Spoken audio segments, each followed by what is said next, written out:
আসসালামু আলাইকুম রহমতুল্লাহ বারকাতুহ। আমি ইতিপূর্বে ধারাবাহিকভাবে আল ইতিসাম টিভিতে ফিলিস্তিন এবং জেরুজালেমের উপর 3 পর্বে আলোচনা করেছিলাম। যেই 3 পর্বের আলোচনা শেষ হয়েছিল সুলতান সালাহুদ্দিন আইয়ুবী রাহিমাহুল্লাহর মসজিদে আকসা বিজয়ের মাধ্যমে, কিন্তু তার পরবর্তী থেকে নিয়ে আজ পর্যন্ত ইসরায়েল প্রতিষ্ঠা কিভাবে হলো সেই ইতিহাস কখনোই বলা হয়নি। মানে আমার মাধ্যমে বা আমার দিক থেকে বলা হয়নি, যেটি একটি খান্তি বা অপূর্ণতা ছিল সেই ধারাবাহিক আলোচনায়। এবং পরবর্তীতেও বহু বক্তব্যে যখন আলোচনা করেছি তখন হয়তো ওই পর্যন্তই আলোচনা করেছি, কখনোই তার পরবর্তী অংশটুকু আর আলোচনা করা হয়নি। তো আজকে আমরা কিভাবে ফিলিস্তিনের বুকে ইসরায়েল প্রতিষ্ঠা হলো তার সংক্ষিপ্ত ইতিহাস, সুলতান সালাহুদ্দিন আইয়ুবী রাহিমাহুল্লাহ যে মসজিদে আকসা বিজয় করে গেলেন, সেই মসজিদে আকসা কিভাবে মুসলমানদের হাতছাড়া হলো দীর্ঘ 600-700 বছর পর, সেই ইতিহাস সংক্ষিপ্তভাবে তুলে ধরা, পাশাপাশি বক্তব্যের শেষের দিকে যদি সময় থাকে তাহলে, যেহেতু আমাদের সামনে হজ মৌসুম আসতেছে এবং হাজিগণ যাচ্ছেন, হয়তো এখানেও অনেক হাজি থাকতে পারেন, তো সংক্ষিপ্ত পরিসরে সময় থাকলে আমরা একদম সংক্ষিপ্তভাবে হজের কিছু বিধানাবলী তুলে ধরার চেষ্টা করব ইনশাআল্লাহুল আজিজ। ওমা তৌফিক ইল্লা বিল্লাহিল আলিয়্যিল আযীম।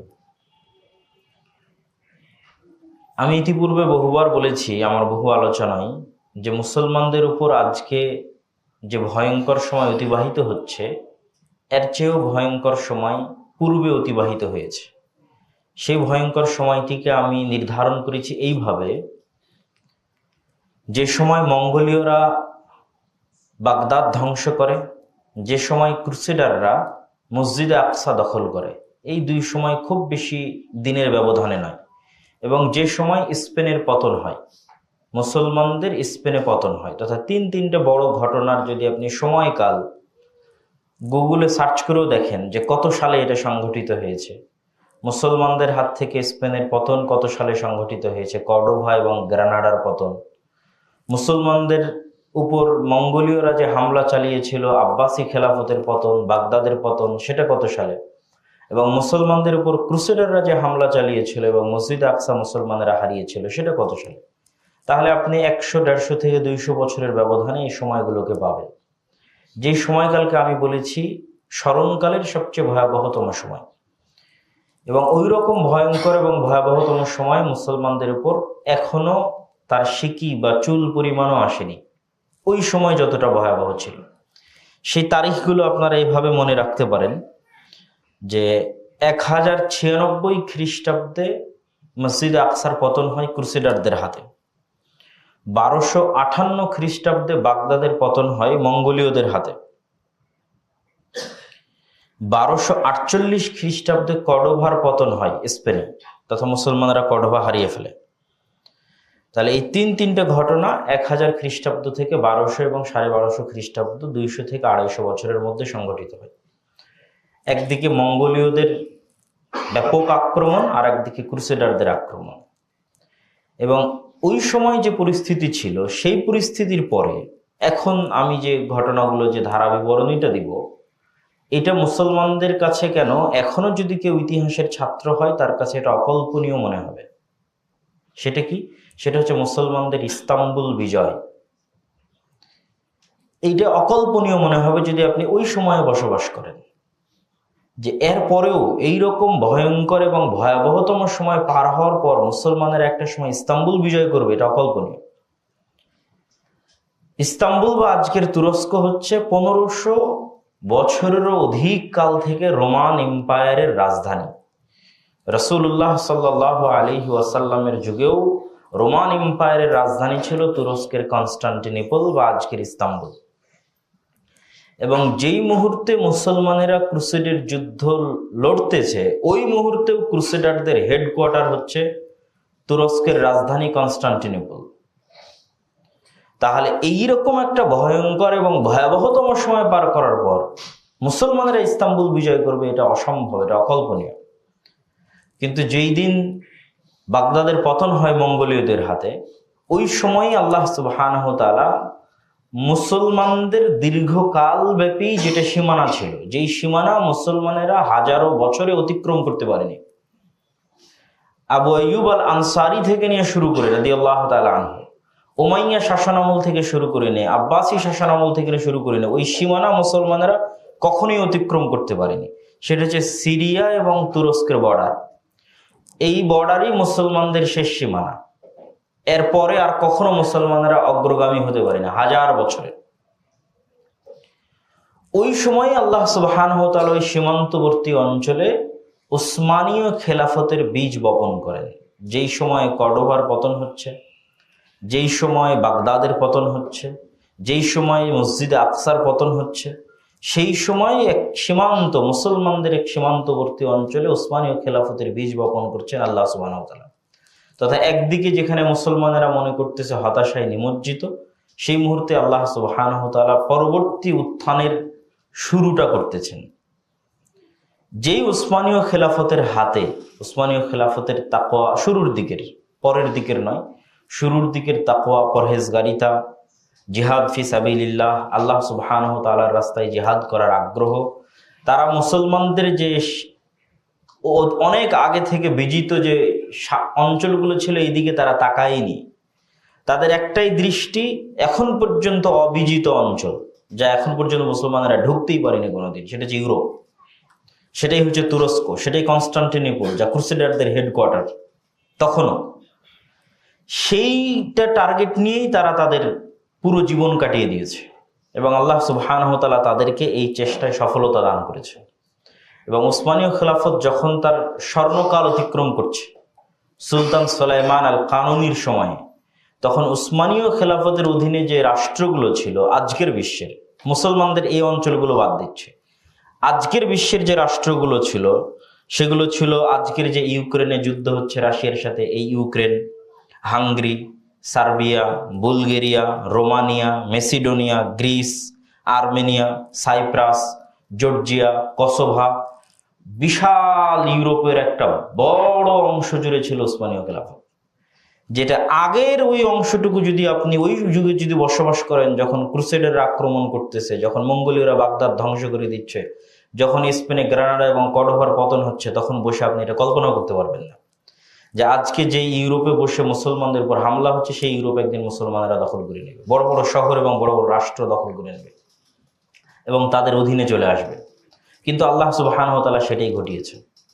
এবং ইস্তাম্বুল বিজয় হয় 1453 খ্রিস্টাব্দে।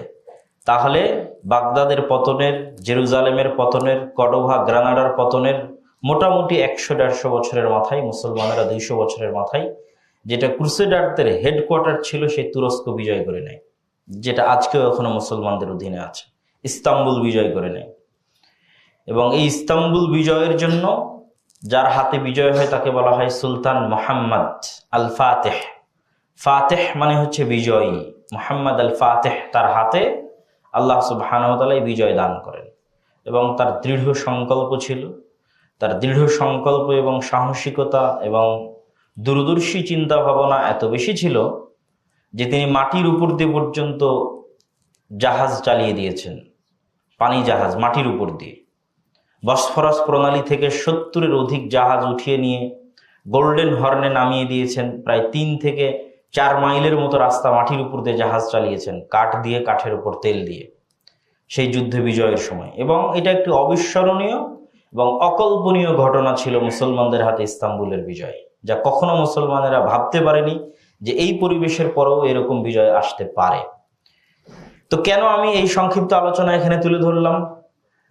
ওই যে সুলতান সালাহুদ্দিন আইয়ুবীর জেরুজালেম বিজয়ের পরে পুনরায় জেরুজালেম হারিয়ে ফেলা, এটার সাথে উসমানীয় সাম্রাজ্যের ব্যর্থতা জড়িত আছে, উসমানীয় খেলাফতের ব্যর্থতা জড়িত আছে। দীর্ঘকালব্যাপী উসমানীয় খেলাফত এই অঞ্চলটা শাসন করেছে। আরব বিশ্ব থেকে শুরু করে, ইউরোপ থেকে শুরু করে বিশাল অঞ্চল তাদের শাসনাধীন ছিল। আজকে 100 বছর পূর্বে, 70-80 বছর পূর্বে যখন ইসরায়েল প্রতিষ্ঠা হয়, তখন 1 নম্বর কারণ হিসেবে গণ্য হবে এই উসমানীয় খেলাফতের ব্যর্থতা। যেটার তারা রক্ষণাবেক্ষণ 600 বছর যাবৎ করে এসেছে, সেই রক্ষণাবেক্ষণ করতে তাদের ব্যর্থ হওয়া। এবং এই ব্যর্থতা কি কারণে ফুটে উঠবে? এই ব্যর্থতা ফুটে ওঠার সবচেয়ে বড় আলামত হচ্ছে তুর্কি জাতীয়তাবাদ, আর দ্বিতীয় কারণ হচ্ছে আরব জাতীয়তাবাদ। খেলাফত ব্যবস্থাকে ধ্বংসই করে দিয়েছে তুর্কি জাতীয়তাবাদ এবং আরব জাতীয়তাবাদ। কেউ যদি খেলাফত ব্যবস্থা ধ্বংসের জন্য শুধু আরবদের দোষ দেয় তাহলে এটা ভুল হবে। খেলাফত ব্যবস্থা ধ্বংসের জন্য আরবরা যতটা না দায়ী, তার চেয়ে হাজার গুণ শতগুণে বেশি দায়ী তুর্কি জাতীয়তাবাদ। উসমানীয় খেলাফতের শেষ আমলে একদল আধুনিক তরুণ, যাদের অন্যতম একজনকে আপনারা অনেকেই চিনবেন, মোস্তফা কামাল পাশা, একদল আধুনিক তরুণ যারা তুর্কি জাতীয়তাবাদের এই থিওরিতে ফরাসি বিপ্লব কর্তৃক প্রভাবিত হয়ে, ফরাসি দার্শনিকদের দর্শনে প্রভাবিত হয়ে তুর্কি জাতীয়তাবাদের মতবাদে বিশ্বাস স্থাপন করে যে আমরা হচ্ছে তুর্ক এবং আমরা শ্রেষ্ঠ, ইসলাম বা মুসলমান হিসেবে কোনো কথা নয়, আরবি ভাষাকে নিষিদ্ধ করে তার জায়গায় তুরস্কের ভাষা চালু করা, সকল ক্ষেত্রে তুরস্ক বা তুর্ক ভাষার প্রাধান্য, এই যে জাতীয়তাবাদের বিষ বাষ্প, যখন তুরস্কে এই জাতীয়তাবাদের বিষ বাষ্প প্রবেশ করে, তখন তার বিপরীত প্রতিক্রিয়া হিসেবে স্বাভাবিকভাবে আরবে আরব জাতীয়তাবাদের প্রবেশ করে। যতদিন আপনি ইসলাম এবং আল্লাহ সুবহানাহু ওয়া তাআলাকে সামনে রেখেছেন, ততদিন সবাই আপনাকে ভালোবেসেছে, সম্মান করেছে। যখন আপনি ইসলাম এবং আল্লাহ সুবহানাহু ওয়া তাআলার এই যে সকলকে এক রাখার যে মূলনীতি, এইটাকে সংকীর্ণ করে তুর্ক জাতীয়তাবাদকে প্রমোট করবেন বা তুর্ক জাতীয়তাবাদের অধীনে চলে যাবেন, তখন স্বাভাবিকভাবেই আরবরা আপনার বিদ্বেষী হবে এবং তারা বলবে আমি তোমার চেয়ে শ্রেষ্ঠ, তুমি কে? তখন আরব জাতীয়তাবাদের উত্থান হয়। একদিকে আরব জাতীয়তাবাদের উত্থান, আর একদিকে তুর্ক জাতীয়তাবাদের উত্থান। ঠিক এই সময় সংঘটিত হয় প্রথম বিশ্বযুদ্ধ 1914 সালে। এই প্রথম বিশ্বযুদ্ধে উসমানীয় খেলাফত যে অংশের সাথে যুক্ত হয় সেই অংশই পরাজিত হয় প্রথম বিশ্বযুদ্ধে।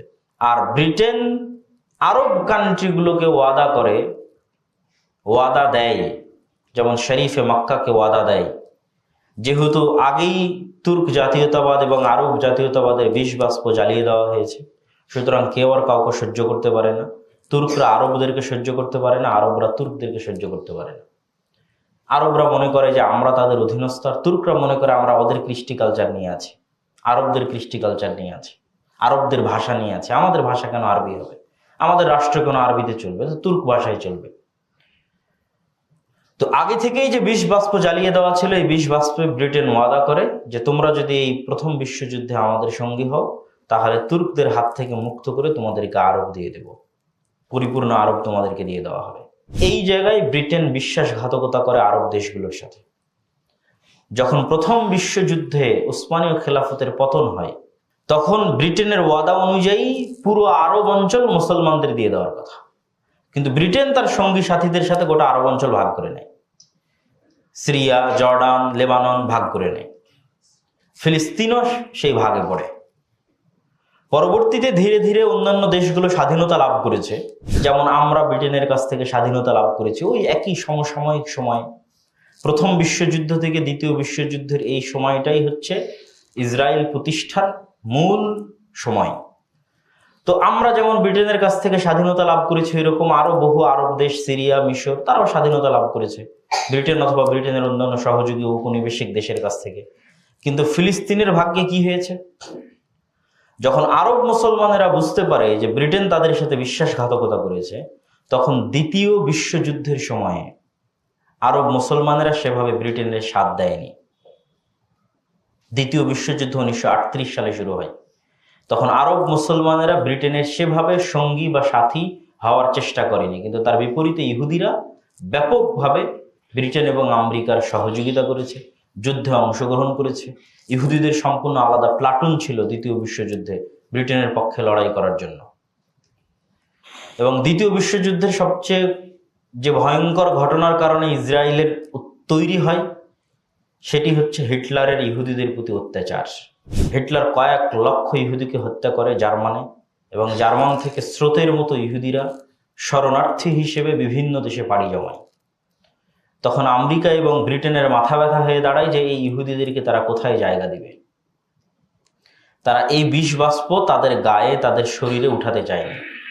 কেননা পৃথিবীর ইতিহাসে কখনোই, এই শতাব্দীর আগে পৃথিবীর ইতিহাসে কখনোই ইহুদি খ্রিস্টানে ঐক্য হয়নি, বরং ইহুদি মুসলমানে ঐক্য হয়েছে। কিভাবে?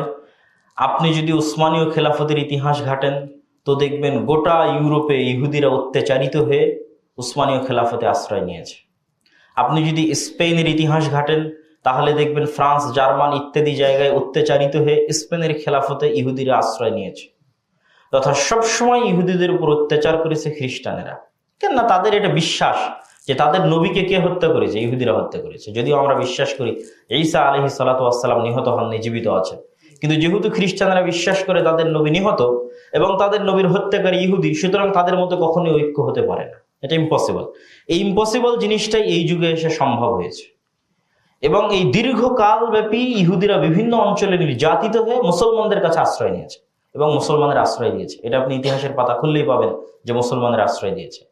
এই জন্য ব্রিটেন আর আমেরিকা কখনোই চায়নি যে এই বিষ বাষ্প তাদের ঘাড়ে নিয়ে যেতে। দ্বিতীয় বিশ্বযুদ্ধের পর তারা এটাকে মোক্ষম সুযোগ হিসেবে ব্যবহার করে যে এদের যদি আমরা আরব মুসলমানদের উপর চাপিয়ে দিই তো এরা বুঝবে, আর এর সাথে আমাদেরও, যতদিন ইসরায়েল আমাদের সাথে আছে ততদিন আরব বিশ্বের মধ্যে আমাদের একটা প্রভাব থাকবে, অতএব তাদেরকে আরব বিশ্বে জায়গা দেওয়া হোক।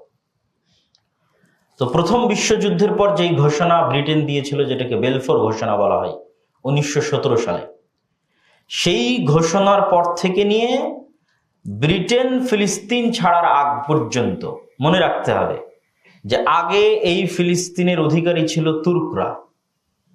আরবদেরকে ব্রিটেন ওয়াদা দিল যে তোমাদেরকে তুর্ক থেকে মুক্ত করে দেবো, আমাদের সঙ্গে হও। এই ওয়াদা দিয়ে আরবদেরকে সাথে নিয়ে যখন তুর্কের পতন হলো প্রথম বিশ্বযুদ্ধের পর, ব্রিটেন আর আরবদেরকে দিল না ফিলিস্তিন, ব্রিটেন নিজের কাছে রেখে দিল ফিলিস্তিন। এবং ব্রিটেন এই ফিলিস্তিন ছাড়লো দ্বিতীয় বিশ্বযুদ্ধের পর। যেমন দ্বিতীয় বিশ্বযুদ্ধের পর আমাদেরকে ছেড়ে দিয়েছে ব্রিটেন, 1947 সালে ভারত পাকিস্তান স্বাধীন হয়েছে, ঠিক একই সময়ে 1948 সালে তারা ফিলিস্তিন ছেড়েছে। তাহলে এই মধ্যের সময়টুকুতে এই ফিলিস্তিন পরিচালিত হয়েছে ব্রিটেনের অধীনে, প্রথম বিশ্বযুদ্ধ থেকে নিয়ে দ্বিতীয় বিশ্বযুদ্ধের মধ্যে। এবং এই সময়ে যত রকমের বিশ্বাসঘাতকতা, সকল বিশ্বাসঘাতকতা ব্রিটেন মুসলমানদের সাথে করেছে, তথা ফিলিস্তিনের মুসলমানদের সাথে করেছে। এবং 1947-48 যখন তারা ঘোষণা দিল, তখন 10% ইহুদির জন্য অর্ধেক ফিলিস্তিনের জমি বরাদ্দ দিয়ে দিল, দ্বিজাতি তত্ত্ব। ব্রিটেন নিজে থেকে এটা করেনি, ব্রিটেন বুদ্ধি করে এটা জাতিসংঘের উপর চাপিয়ে দিয়েছে। তখন জাতিসংঘ সমাধান দিয়েছে 2 রাষ্ট্রের জন্য 2টা দেশ করে দেওয়া হোক। তো যাদের সংখ্যা অল্প তাদের জায়গা দিতে হবে অল্প, কিন্তু যাদের সংখ্যা মাত্র 10% তাদের জন্য জায়গা দিল অর্ধেক, আর যাদের সংখ্যা 90% তাদের জন্য জায়গা দিল অর্ধেক। হয়তো তখন আরবের মুসলমানেরা এই সিদ্ধান্ত মেনে নিতে পারত, তখন এই সিদ্ধান্ত মেনে নিলে কি হতো আল্লাহ ভালো জানে। যেমন আমরা ব্রিটেনের সিদ্ধান্ত 1947 সালে মেনে নিয়েছি, পাকিস্তানের মতো বাংলাদেশ, বাংলাদেশের মতো ভারত, ভারতের মতো আছে। তো 1947-48 জাতিসংঘ যেই সিদ্ধান্ত দিল, এই সিদ্ধান্ত আরব মুসলমানেরা মানেনি, কিন্তু না মেনে আজ পর্যন্ত তারা ভালো কিছু করতেও পারেনি, বরং যত দিন গেছে তত পিছনে যেতে থেকেছে, যত দিন গেছে তত পিছনে যেতে থেকেছে।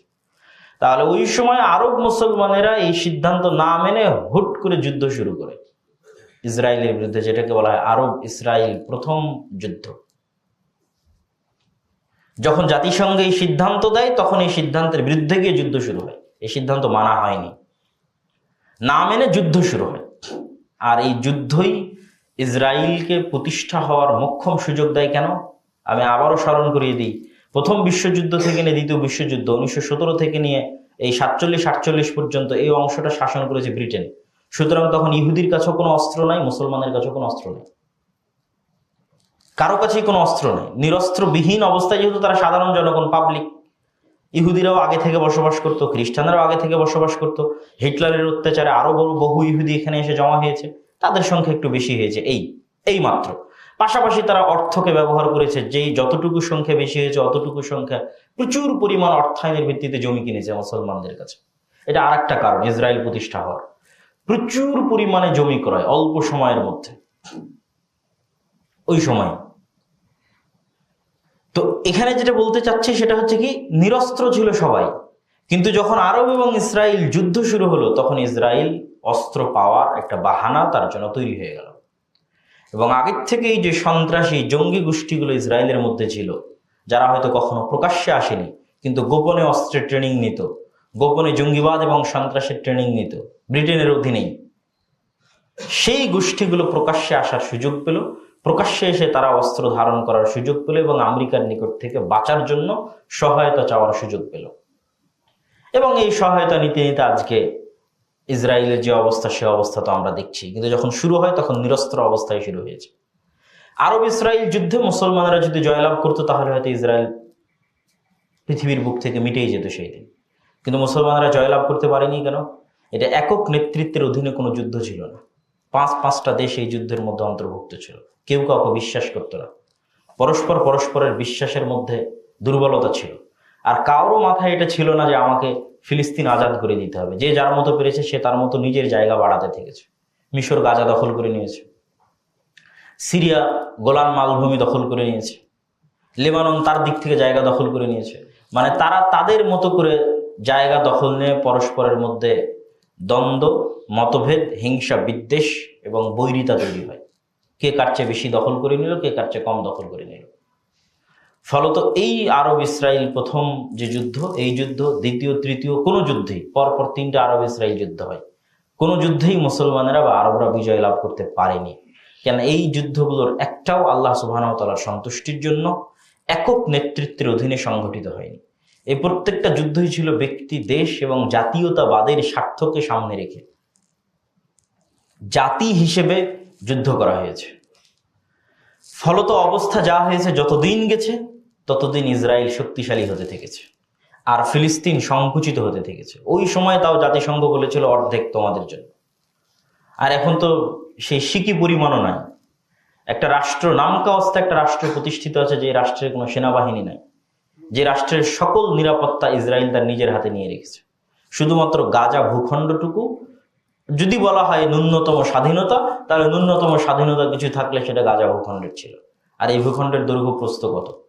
অনেক ছোট্ট একটা ভূখণ্ড। আপনি যদি গাজা ভূখণ্ডের দৈর্ঘ্য প্রস্থ দেখেন তাহলে গাজা শহর ঢাকা শহরের চাইতেও ছোট্ট। 360 বর্গ কিলোমিটার, লম্বা 41 কিলোমিটার, প্রস্থে 12 কিলোমিটার। একটা বন্দি শিবির। এবং এখন যে আক্রমণ ইসরায়েল গাজায় চালিয়েছে, এই আক্রমণ চালানোর শুরুতে তারা গাজার নর্থ সাইড থেকে, উত্তর সাইড থেকে আক্রমণ শুরু করে, যেগুলোতে ছিল বাইত হানুন, বাইত লাহিয়া, এগুলো জায়গার নাম। এবং তাদেরকে বলতে থাকে তোমরা জায়গা খালি করে দক্ষিণে চলে যাও, রাফা, খান ইউনুস, মিশরের সীমান্তবর্তী অঞ্চল হচ্ছে রাফা, খান ইউনুস, সেদিকে চলে যাও। যখন এই দিকের আক্রমণ শেষ হয়েছে, এখন 20-22 লক্ষ মানুষ তাদের বাড়ি ঘর বিহীন অবস্থায় তাঁবু টেনে মিশরের সীমান্তে রাফা অঞ্চলে বসবাস করতেছে। এখন ইসরায়েল বলতেছে আমি রাফাতে হামলা চালাবো, তোমরা এখন রাফা খালি করো। অথচ রাফা হচ্ছে শেষ সীমানা, যেখান থেকে মিশরের বর্ডার ক্রসিং শুরু হয়। তাহলে তাদেরকে আবার কোন দিকে ফিরে যেতে হবে? আবার এই 20-22 লক্ষ মানুষকে রিটার্ন ব্যাক করতে হবে যে দিক থেকে তারা এসেছিল, খান ইউনিসের দিকে, বাইত হানুন, বাইত লাহিয়ার দিকে, উত্তর সাইডের দিকে। সম্মানিত উপস্থিতি, তো এই যে ভয়ঙ্কর অবস্থা, ইসরায়েল প্রতিষ্ঠার এই ভয়ঙ্কর অবস্থার আমরা 3টা সারমর্ম কারণ আপনাদের সামনে তুলে ধরতে চাই। 1 নম্বর সারমর্ম কারণ হচ্ছে উসমানী সালতানাত বা উসমানী খেলাফতের ব্যর্থতা। এবং এই ব্যর্থতার সবচেয়ে বড় কারণ হচ্ছে আরব এবং তুর্ক জাতীয়তাবাদের উত্থান। 3 নম্বর ইসরায়েল প্রতিষ্ঠার সবচেয়ে বড় কারণ হচ্ছে ব্রিটিশদের ক্রমাগত বিশ্বাসঘাতকতা। শুরু থেকে নিয়ে শেষ পর্যন্ত ব্রিটিশদের ক্রমাগত বিশ্বাসঘাতকতা। আর 4 নম্বর কারণ হচ্ছে ইহুদিদের সন্ত্রাসবাদিতা, আমেরিকার সহযোগিতা এবং অর্থের ব্যবহার, প্রচুর পরিমাণে অর্থের ব্যবহার। অর্থ দিয়ে মানুষকে গোলাম বানানো যায়। এই পয়েন্টে আরেকটু কথা না বললে এটা অস্পষ্ট থেকে যাবে যে অর্থনৈতিক স্বাধীনতা ছাড়া কখনোই মুসলমান বা ব্যক্তি স্বাধীনতা বা রাষ্ট্রের স্বাধীনতা সম্ভব নয়। আর এই অর্থনৈতিক স্বাধীনতা ধ্বংস করে হচ্ছে সুদী সিস্টেম। একটা মানুষের ব্যক্তিগত অর্থনৈতিক স্বাধীনতা ধ্বংস করে সুদী সিস্টেম, একটা রাষ্ট্রের অর্থনৈতিক স্বাধীনতা ধ্বংস করে সুদী সিস্টেম। এগুলো সকল স্বাধীনতা ধ্বংসের একটা অন্যতম মাধ্যম হচ্ছে সুদী সিস্টেম। এমনকি ইতিহাস প্রমাণ করে যে ফেরাউন যে ইউসুফ আলাইহিস সালাতু ওয়াস সালামের পরবর্তী বংশধরকে গোলাম বানিয়েছিল, যেখানে ইউসুফ আলাইহিস সালাতু ওয়াস সালাম নিজে ছিলেন অর্থমন্ত্রী এবং অর্থমন্ত্রী থাকায় তিনি সুচারুরূপে ফাইন্যান্স করতেন এবং কল্যাণকামিতা এবং ধন সম্পদের বরকতে রাষ্ট্র পরিপূর্ণ হয়ে গেছিল, সেই ইউসুফ আলাইহিস সালাতু ওয়াস সালামের পরবর্তী বংশধরেরা কিভাবে ফেরাউনের গোলাম হয়। তো ইতিহাসে লেখা আছে, যেমন কারুনের বর্ণনা এসেছে যে ফেরাউনের যুগে একজন ধনপতি ছিল কারুন। তো সে ধনপতি হয়েছিল কিভাবে এবং এই বানু ইসরায়েলকে গোলাম বানানো হয়েছিল কিভাবে, সেখানে একটা কারণ এসেছে, সেটা হচ্ছে সুদ। সুদের ভিত্তিতে লোন দিয়ে গোলাম বানানো এবং একটা বিশাল বৃহত্তম অংশকে জাস্ট অন্য আর 10টা কারণের মধ্যে এটি একটি বড় কারণ ছিল যে সুদের ভিত্তিতে লোন দিয়ে তাদেরকে গোলাম বানিয়ে তাদের অর্থনৈতিক স্বাধীনতাকে হরণ করা হয়েছিল। এবং আজকের বিশ্ব দ্বিতীয় বিশ্বযুদ্ধের পর থেকে নিয়ে আজ পর্যন্ত সমগ্র পৃথিবীতে যেই পরিমাণ সুদী সিস্টেম নিজাম প্রতিষ্ঠা করা হয়েছে এবং যেই পরিমাণ সুদী ব্যাপকতা প্রচলন ঘটানো হয়েছে, তা মুসলমান দেশগুলো এবং মুসলমানদের জন্য এক প্রকার পরাধীনতার একটি বড় মাধ্যম হিসেবে কাজ করেছে। যেমন ইসরায়েল প্রতিষ্ঠার ক্ষেত্রে করেছে, যেমন ফিলিস্তিন ধ্বংসের ক্ষেত্রে করেছে, তেমন আজও অব্যাহতভাবে এই কারণটি আমাদের জন্য অর্থনৈতিক গোলামি এবং অর্থনৈতিক দাসত্বের কারণ হিসেবে আমাদের কাছে থেকে যাচ্ছে এবং অব্যাহতভাবে আছে। সম্মানিত উপস্থিতি, তাহলে এই সংক্ষিপ্ত আলোচনা থেকে আমরা কি শিখতে পারি? এই সংক্ষিপ্ত আলোচনা থেকে এতটুকু শিক্ষা যে আবারও শুরুর কথায় ফিরে যাই, যে যেই মুহূর্তে বাগদাদের পতন হচ্ছে, জেরুজালেমের পতন হচ্ছে, কর্ডোবার পতন হচ্ছে, তখন কেউ ভাবেনি যে মুসলমানের একদিন ইস্তাম্বুল বিজয় করতে পারবে, কিন্তু তখন আল্লাহ সুবহানাহু ওয়া তাআলা সেই ব্যবস্থা তৈরি করে রেখেছিলেন। তো আজকে তার ওই মতো খারাপ পরিবেশ তৈরি হয়নি, কিন্তু তারপরও খারাপ পরিবেশ। তার মানে এখানে হতাশার কিছু নাই। আল্লাহ সুবহানাহু ওয়া তাআলা অবশ্যই হয়তো একদল মানুষ যাদের অন্তর কলুষিত হয়ে গেছে, হিংসা বিদ্বেষে পরিপূর্ণ হয়ে গেছে, সত্য মিথ্যার সংমিশ্রণ ঘটেছে, যেমন আমার ছোট ভাই আব্দুর রহিম যে ত্রাণ কার্যক্রম পরিচালনা করছে ফিলিস্তিনিদের মাঝে রাফা সীমান্তে, তারও একই বক্তব্য যে আব্দুল্লাহ ভাই, তুমি যে তোমার বক্তব্যে বলো যে আজকের মুসলমানেরা ধোঁকায় মিথ্যাবাদিতাই বনী ইসরাইল হয়ে গেছে, তা আমি ত্রাণ কাজ পরিচালনা করতে এসে দেখছি যে এক মুসলমান আর এক মুসলমানের রক্ত বিক্রি করতে দ্বিধা করে না, রক্ত সম্মান ইজ্জত বিক্রি করতে দ্বিধা করে না। তো যাদের অন্তর এরকম কলুষিত হয়ে গেছে তাদের দিয়ে তো আর আল্লাহ সুবহানাহু ওয়া তাআলা বিজয় দিবেন না। বিজয় দেওয়ার জন্য সততা, ন্যায়পরায়ণতা, সাহসিকতা জরুরি। যার মধ্যে সততা নাই, ন্যায়পরায়ণতা নাই, তার হাতে আল্লাহ সুবহানাহু ওয়া তাআলা বিজয় দিবেন না। কিন্তু এরকম সৎ এবং ন্যায়পরায়ণ জাতি আল্লাহ অবশ্যই কোথাও তৈরি করছেন এবং অবশ্যই তৈরি হচ্ছে এবং হবে, যাদের হাত দিয়ে পুনরায় আল্লাহ সুবহানাহু ওয়া তাআলা মুসলমানদের এই বিপদ এবং এই জুলুম, এই অত্যাচার থেকে তাদেরকে রক্ষা করবেন, এতে সন্দেহের বিন্দুমাত্র অবকাশ নেই। আর আমাদের ভুলগুলো থেকে শিক্ষা কি? এই ভুলগুলো থেকে শিক্ষা নেওয়ার অন্যতম একটা শিক্ষার বিষয় হচ্ছে জাতীয়তাবাদ, যা খেলাফতকে ধ্বংস করেছে, যা আজও অব্যাহতভাবে মুসলমানদেরকে ধ্বংস করতে পারে এবং করে যাচ্ছে। আমি বাংলাদেশি, অমুক পাকিস্তানি, অমুক ইন্ডিয়ান, অমুক হচ্ছে কাতারি, অমুক সৌদি, এই যে জাতীয়তাবাদের নেশা, এটাকে আল্লামা ইকবাল বলেছেন এটা হচ্ছে নতুন প্রভু বা নতুন শিরকের মূর্তি। তিনি বলেছেন আগের যুগে মূর্তি তৈরি হতো, মানুষ হাত দিয়ে মূর্তি তৈরি করে তার পূজা করত। এখন এমন একটা মূর্তি তৈরি হয়েছে যে মূর্তিকে দেখা যায় না, সেই মূর্তির নাম জাতীয়তাবাদ, আর এই মূর্তির পূজা করতেছে মুসলমানেরা। এটা একটা শিক্ষা, জাতীয়তাবাদ থেকে বের হয়ে আসতে হবে। মুসলমানদের ভ্রাতৃত্বের মাপকাঠি একমাত্র তাদের ঈমান, কালিমাতু লা ইলাহা ইল্লাল্লাহ, এই বিশ্বাস স্থাপন করতে হবে। দ্বিতীয়ত এখান থেকে আরেকটা জিনিস যেটা শিক্ষা নিতে হবে, সেটা হচ্ছে তারা হচ্ছে আউলিয়া ও বা'দহুম আউলিয়া ও বা'জ। ইহুদি খ্রিস্টানেরা হচ্ছে পরস্পরের মিত্র। তারা কখনোই আপনার প্রতি সন্তুষ্ট হবে না যতক্ষণ না আপনি আপনার দ্বীনকে তাদের জন্য বিসর্জন না দিচ্ছেন। অতএব ব্রিটেনের কথাকে বিশ্বাস করে আরবের মুসলমানেরা যে ভুল করেছে, কখনোই এই ধরনের যারা বিধর্মী আছে, যারা কন্টিনিউয়াসলি চেষ্টা করছে ইসলাম এবং মুসলমানকে দুনিয়ার বুক থেকে মিটিয়ে ফেলার জন্য, তাদের কথাকে বিশ্বাস করে তাদের প্ররোচনায়, তাদের ফাঁদে পা না দেওয়া, এটা একটা চরম শিক্ষণীয় বিষয়। তৃতীয় শিক্ষণীয় বিষয় হচ্ছে আল্লাহ সুবহানাহু ওয়া তাআলা উসমানীয় খেলাফতের হাতে যে ইস্তাম্বুল বিজয় করেছিলেন, বাগদাদের পতনের পর, কর্ডোবার পতনের পর, জেরুজালেমের পতনের পর, তার সবচেয়ে বড় মূল কারণ ছিল তাদের একনিষ্ঠতা, তাদের সততা, তাদের ন্যায়পরায়ণতা। তাদের অন্তরগুলো কলুষতা মুক্ত ছিল, হিংসা বিদ্বেষ এবং নিজের ভাইয়ের রক্তে তার হাত রঞ্জিত ছিল না। আর আমাদের অবস্থা কি? আমাদের হাত এবং আমাদের জিহ্বা প্রতিনিয়ত আমাদের ভাইদের রক্তে রঞ্জিত হচ্ছে। আমার ভাই আমার জিহ্বা থেকে নিরাপদ নয়, তাহলে আমি কখনোই একজন সৎ ন্যায়পরায়ণ মুসলমান নই। অতএব সবার আগে আমার জিহ্বাকে কন্ট্রোল করতে হবে, আমার হাতকে কন্ট্রোল করতে হবে, যেন আমি ন্যায়পরায়ণ থাকতে পারি। তাহলে আল্লাহ সুবহানাহু ওয়া তাআলা বিজয় দিবেন এবং নেতৃত্ব দান করবেন। কখনোই সংকীর্ণ অন্তর দিয়ে নেতৃত্ব অর্জন করা যায় না। আল্লাহ সুবহানাহু ওয়া তাআলা আমাদেরকে মুসলমানদের ইতিহাস থেকে শিক্ষা অর্জন করার এবং মুসলমানদের ইতিহাস থেকে শিক্ষা অর্জন করে আমাদের পরবর্তী প্রজন্মকে ইতিহাসের জ্ঞান দিয়ে যাওয়া। আল্লাহ সুবহানাহু ওয়া তাআলা নিজে ইতিহাস বর্ণনা করেছেন কোরআনে, নবীদের ইতিহাস বর্ণনা করেছেন, বনু ইসরাইলের ইতিহাস বর্ণনা করেছেন। তাহলে ইতিহাস শিক্ষার জিনিস বলেই আল্লাহ বর্ণনা করেছেন। অতএব ইতিহাস আমাদের জানতে হবে, শিখতে হবে এবং আমাদের পরবর্তী প্রজন্মকে জানাতে হবে এবং শিখাতে হবে, এবং তাদের অন্তরে এই বাসনা দিতে হবে যে মসজিদে আকসা তাদের, ফিলিস্তিন তাদের, এবং এটা উদ্ধার করার দায়িত্ব তাদের। কবে কিভাবে আল্লাহ সুবহানাহু ওয়া তাআলা কার মাধ্যমে করবেন আল্লাহ সুবহানাহু ওয়া তাআলা ভালো জানেন, কিন্তু আমাদের দায়িত্ব হচ্ছে এই শিক্ষাটা ছড়িয়ে দেওয়া।